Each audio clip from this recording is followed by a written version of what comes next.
Dear students, नमस्ते। Geography online classes में आपका स्वागत है। आज अपन बात करेंगे BA and BSc part third second book Bharat का भूगोल। सबसे पहले अपन बात करते हैं भारत के सामान्य परिचय की बात करें। भाई भारत की स्थिति कहाँ पाई जाती है। सबसे पहले तो इसके आकार व आकृति का अध्ययन करते हैं। तो भारत का जो आकार पाया जाता है, ये वाला भाग देखिए, ये वाला भाग देखिए, ये वाला भाग, ये वाला भाग अपन देखें तो इसके चार कोने दिखाई देते हैं। अर्थात कितने फलक हो गए? चतुष्फलक हो गए। अर्थात इसकी जो आकृति पाई जाती है वो चतुष्कोणीय पाई जाती है। तो भारत की जो आकृति पाई जाती है वो किसके समान पाई जाती है? चतुष्कोण के समान पाई जाती है। अगर यही आकृति अपन प्रायद्वीप के अनुसार लें तो इसकी जो आकृति पाई जाती है प्रायद्वीप जिसके तीन ओर जल पाया जाता है, तो उसके अनुसार इसकी आकृति त्रिभुज के समान पाई जाती है।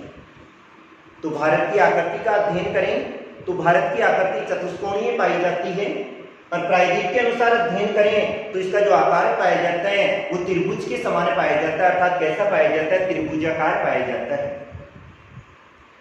फिर अपन बात करें भारत की अक्षांश और देशांतरीय स्थिति। तो अक्षांश तो कौन से होंगे? जैसे अपन यहाँ अध्ययन करें, पृथ्वी के संदर्भ में अध्ययन करें, ये वाला जैसे पार्ट अपना पृथ्वी का हो गया, इस पार्ट में बीच में जो रेखा पाई जाती है वो अक्षांशीय रेखा होगी, 0 डिग्री अक्षांश रेखा। अब इस 0 डिग्री अक्षांश रेखा के इधर वाला भाग तो कौन सा हो गया? नॉर्थ हो गया। कौन सा हो गया? नॉर्थ हो गया, उत्तर हो गया अपना। नीचे वाला जो भाग है ये वाला अपना हो गया साउथ हो गया, यानी कौन सा हो गया? दक्षिण हो गया। अर्थात 0 डिग्री जो अक्षांश रेखा है जिसको अपन भूमध्य रेखा कहेंगे, भूमध्य पृथ्वी के बीच वाले भाग से गुजर रही है, भूमध्य रेखा भी कहा जाता है और इसको अपन विषुवत रेखा भी कहते हैं। 0 डिग्री पे आ गई। इसके इधर वाला भाग नॉर्थ होगा और इधर वाला भाग कौन सा होगा? साउथ होगा। ये वाला तो हो गया अपने अक्षांश रेखाओं के आधार पर। इधर वाले भाग में जो 0 डिग्री देशांतर रेखा गुजरती है बीच में से, उसको अपन कौन सी रेखा कहते हैं? ग्रीनविच रेखा कहते हैं। 0 डिग्री जो देशांतर रेखा है ग्रीनविच कहा जाता है। उसके इधर वाला भाग जो कि अपने दाहिने हाथ की ओर है, इस गोलार्ध को अपन कहेंगे पूर्वी। कौन सा हो जाएगा? पूर्वी हो जाएगा। और ये इधर वाला भाग है ये कौन सा हो जाएगा? पश्चिमी हो जाएगा। आ गया समझ में? ऊपरी भाग तो उत्तर हो गया, नीचे वाला दक्षिण, दाहिने हाथ की ओर कौन सा हो गया? पूर्व हो गया, और इधर वाले भाग में कौन सा हो गया? पश्चिम हो गया। अब अपन भारत की स्थिति का अध्ययन करेंगे तो अपन अध्ययन कर रहे हैं नीचे वाला जो छोर है वो चालू हो रहा है 8 डिग्री 4 मिनट। कितने से? 8 डिग्री 4 मिनट उत्तरी अक्षांश से प्रारंभ हो रहा है, और ऊपर वाला भाग 37 डिग्री 6 मिनट उत्तरी अक्षांश तक जा रहा है। भारत की स्थिति का अध्ययन करें तो अक्षांशीय स्थिति का अध्ययन करें तो भारत 8 डिग्री 4 मिनट, मिनट का जो चिन्ह लगाते हैं अपन वो इस प्रकार से लगाते हैं। ये वाला जो संकेतक है इसको मिनट कहा जाता है। तो भारत की स्थिति है वो 8 डिग्री 4 मिनट उत्तरी अक्षांश से प्रारंभ होती है और 37 डिग्री 6 मिनट उत्तरी अक्षांश तक जाती है। अब उत्तरी भाग का अध्ययन करें तो नीचे वाले को क्रॉस कर दो, अर्थात भारत कहां पर स्थित है? इधर वाले भाग में स्थित हो गया। फिर अपन अध्ययन करते हैं देशांतरीय भाग का अध्ययन करते हैं, और भारत की जो देशांतरीय स्थिति है वो इधर गुजरात वाली तरफ है। 68 डिग्री 7 मिनट से प्रारंभ होता है। कहां से? 68 डिग्री 7 मिनट पूर्वी देशांतर से प्रारंभ होता है और 97 डिग्री 25 मिनट पूर्वी देशांतर तक जाता है। तो अक्षांशीय स्थिति कहां होगी? उत्तर में होगी, और देशांतरीय स्थिति का अध्ययन करें तो कहां होगी? पूर्व में होगी। तो भारत की स्थिति का अध्ययन करें, ये वाला भाग मिट गया ग्लोब में से, ये वाला भाग भी मिट गया, और भारत की जो स्थिति है वो इस गोलार्ध में पाई जाती है। उत्तरी भी हो गया और कौन सा हो गया? पूर्वी हो गया। अर्थात भारत 8 डिग्री 4 मिनट उत्तरी अक्षांश से लेके 37 डिग्री 6 मिनट उत्तरी अक्षांश और 68 डिग्री 7 मिनट पूर्वी देशांतर से प्रारंभ होकर 97 डिग्री 25 मिनट पूर्वी देशांतर तक फैला हुआ है। अब अपन ये तो बात हो गई अक्षांश तथा देशांतर रेखाओं की बात हो गई। 23.5 डिग्री जो अक्षांश रेखा है वो भारत वाले भाग से गुजरती है और उसको अपन क्या नाम देते हैं, कर्क रेखा। अर्थात कर्क रेखा भारत को दो बराबर भागों में बांटती है। एक भाग उत्तरी हो जाएगा और दूसरा भाग कौन सा हो गया, दक्षिणी हो गया। एक भाग उत्तरी और दूसरा भाग दक्षिणी हो गया। अब इसके बाद में अपन अध्ययन करते हैं, भारत की क्षेत्रफल का अध्ययन करते हैं।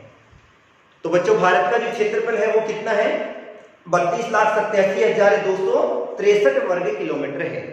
भारत का जो क्षेत्रफल पाया जाता है वो 32,87,263 वर्ग किलोमीटर पाया जाता है। अर्थात संपूर्ण विश्व का अध्ययन करें तो संपूर्ण विश्व का कितने प्रतिशत पाया जाता है, 2.43% पाया जाता है। भारत का क्षेत्रफल 32,87,263 वर्ग किलोमीटर है। विश्व के संदर्भ में अध्ययन करें तो कितना पाया जाता है, 2.43% पाया जाता है। अर्थात सबसे बड़ा तो कौन सा हो गया, रूस वाला क्षेत्र हो गया, फिर कनाडा आ जाएगा, चीन आ जाएगा, संयुक्त राज्य अमेरिका आ जाएगा, ब्राजील आ जाएगा, ऑस्ट्रेलिया आ जाएगा और उसके बाद में कौन सा स्थान आ गया, 7वां स्थान किसका आ जाता है, भारत का आ जाता है। अर्थात क्षेत्रफल की दृष्टि से कौन सा स्थान आ गया, 7वां स्थान है। जबकि भारत का अध्ययन करें तो जनसंख्या की दृष्टि से भारत का केवल कौन सा स्थान आता है, दूसरा स्थान है। तो ये तो बात कर रहे थे अपन क्षेत्रफल की। अब अपन करें इसकी लंबाई और चौड़ाई का अध्ययन करें तो भारत की जो चौड़ाई पाई जाती है देशांतरीय आधार पे वो है 2,933 किलोमीटर है। कितना है, 2,933 किलोमीटर फैला हुआ है। और लंबाई का अध्ययन करें तो वो कितनी है, 3,214 किलोमीटर है। कश्मीर से कन्याकुमारी तक ऐसा का ऐसा फैला हुआ है। नीचे वाले भाग का अध्ययन करें तो भारत की जो सीमाओं का अध्ययन करें। अब सीमाओं की बात करें अपन तो भारत की यानी एक ही सीमा ऐसी पाई जाती है जो कि अप्राकृतिक है और भारत की बाकी जितनी भी सीमाएं हैं वो सारी की सारी प्राकृतिक सीमाएं पाई जाती है। प्राकृतिक का मतलब होता है ऐसी सीमाएं जो कि किसके द्वारा बनी होती है, प्रकृति के द्वारा बनी होती है। उन सीमाओं को क्या कहा जाता है, प्राकृतिक सीमाएं कहा जाता है।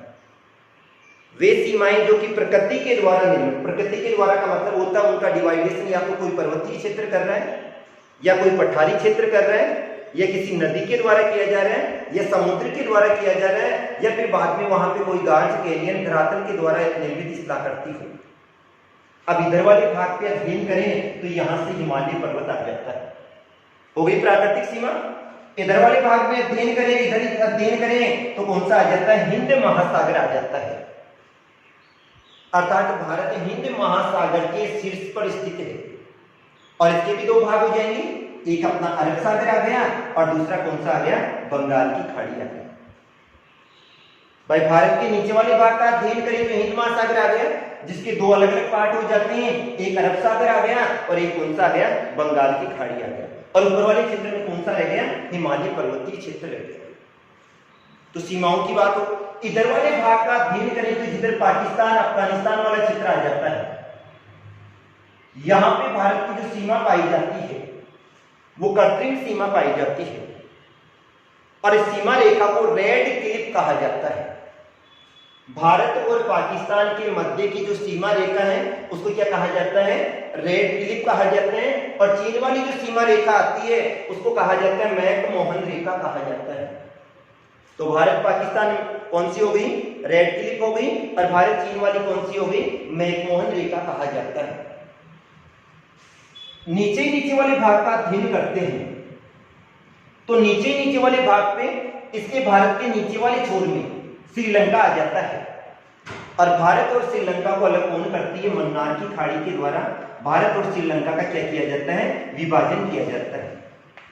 अर्थात भारत को श्रीलंका से अलग करने वाली जो खाड़ी है वो कौन सी आ जाती है, मन्नार की खाड़ी आ जाती है जो कि इन दोनों का विभाजन करती है।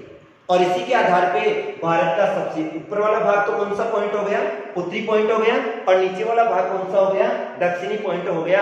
अर्थात भारत का सबसे नीचे वाला दक्षिणतम बिंदु है उसको क्या कहा जाता है, इंदिरा पॉइंट कहा जाता है।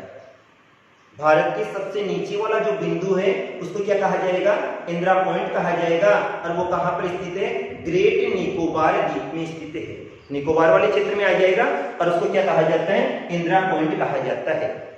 अर्थात भाग किसके अंतर्गत आ जाएगा, बंगाल की खाड़ी के अंतर्गत आ जाएगा, क्योंकि अंडमान निकोबार द्वीप समूह की जो स्थिति पाई जाती है वो कहाँ पर पाई जाती है, बंगाल की खाड़ी में।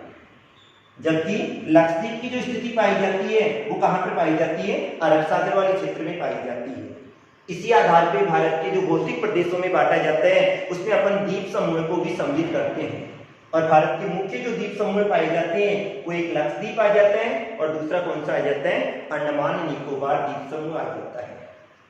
अब कर्क रेखा का अध्ययन करें तो भारत के मध्यवर्ती भाग से गुजर रही थी और इसके अंतर्गत कौन कौन से क्षेत्र आ जाते हैं, गुजरात वाला आ जाएगा, राजस्थान आ जाएगा, मध्य प्रदेश आ जाएगा, छत्तीसगढ़ वाला आ जाएगा, झारखंड आ जाता है, पश्चिमी बंगाल आ जाएगा, त्रिपुरा और मिजोरम। याद करने के लिए अपन कह सकते हैं राम झाके छह बंगु मित्र, अर्थात इन राज्यों से होकर कर्क रेखा मध्यवर्ती भाग से गुजरती है। अब पड़ोसी देशों का अध्ययन करें तो पड़ोसी देशों में कौन कौन से आते हैं, एक तो इधर वाले भाग में जो कौन सी सीमा थी, अपन ने कहा था ये वाली सीमा कौन सी है, कर्तव्य सीमा है। तो यहाँ पर आ गया अपना पाकिस्तान वाला क्षेत्र आ गया, कौन सा, पाकिस्तान वाला आ गया। ऊपर वाले भाग का अध्ययन करें तो इसके समानांतर है अफगानिस्तान वाला आ गया। और इन दोनों के बीच वाली जो सीमा रेखा होगी पाकिस्तान अफगानिस्तान है, इस सीमा रेखा को कहा जाता है डूरंड रेखा कहा जाता है।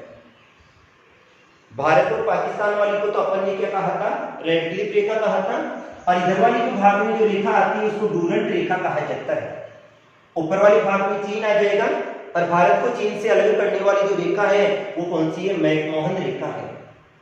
इधर वाले भाग में नेपाल वाला क्षेत्र आ जाएगा, भूटान वाला क्षेत्र आ जाएगा, इधर बर्मा आ जाएगा जिसका नाम परिवर्तित होकर वर्तमान में क्या हो गया, म्यांमार हो गया है। अर्थात इसको म्यांमार के नाम से भी जाना जाता है और बर्मा के नाम से भी जाना जाता है। और इधर वाले भाग से कौन अलग हो जाता है, बांग्लादेश अलग हो जाता है। ये वाली बात है भारत के पड़ोसी देश आ जाते हैं। अब भारत की स्थिति का अध्ययन करें तो भारत की जो स्थिति पाई जाती है वो अपने पूर्वी गोलार्ध में पाई जा रही है। उत्तरी गोलार्ध आ जाएगा, पूर्वी देशांतरी छोर आ जाएगा। इसके आधार पर भारत में सभी प्रकार की जलवायु की दशाएं पाई जाती है। जलवायु की विभिन्नता भी पाई जाती है और जलवायु की विभिन्नता के कारण से यहाँ पर विभिन्न प्रकार की कृषि दशाओं का जन्म होता है, क्योंकि जलवायु, कृषि और वनस्पति तीनों के तीनों आपस में जुड़े होते हैं। इसी कारण से भारत का जो विशाल आकार है उसके कारण से इसको विभिन्न जलवायु वाला देश भी कहा जाता है।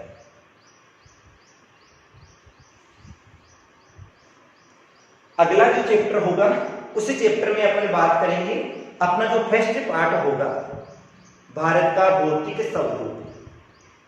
क्वेश्चन भी आता है इसमें से और अपन बात करेंगे भारत के भौतिक स्वरूप की। क्वेश्चन किस प्रकार से आएगा, भारत को कितने भौतिक प्रदेशों में बांटा गया है, एक का से विस्तार वर्णन कीजिए। Thank you.